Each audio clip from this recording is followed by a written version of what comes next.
The entire band got together at a later point.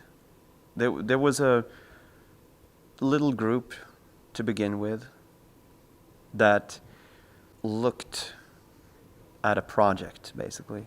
That project was a logotype that said Ghost and a few songs. And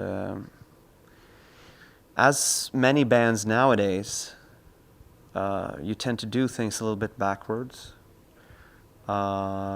which is partly because technology nowadays allows you to do that, and from a time factor as well. You know, it has a time perspective where you know, people in general don't have time to form a band the way that they used to, because you have a job or you have other commitments or you have other bands.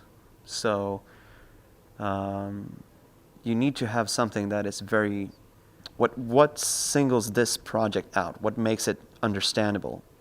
And Ghost was definitely one of those things that where, wow, this is like a concept thing. This is like, I mean, the songs and the lyrics, everything that of the little body of work that was at that point was very, it had an epic impression even on us, that, you know, it's like this is going to be like a big production band. This is going to be, you know, we can't do this now. We need to, you know, get a record out, and you need to take a few steps before we can actually sort of announce this or whatever, come out with this. And that's exactly what happened. I mean, we spent almost 2 years just having songs written, and you know, just let it take its time, and you know, doing costumes, and obviously we have to recruit Papa from somewhere.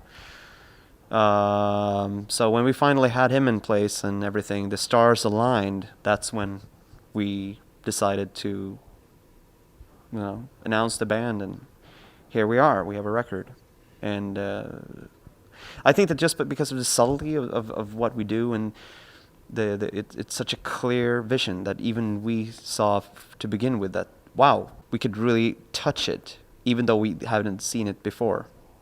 And I think that that's probably one of the problems that a lot of bands have, that they, you know, when you're representing yourself as a, even worse if you're like a singer-songwriter, because if you don't come from a war background, or like a really troubled home, or if you're not a hermaphrodite, or there's no big selling point, it's very hard to differentiate from it of all the others that are standing there.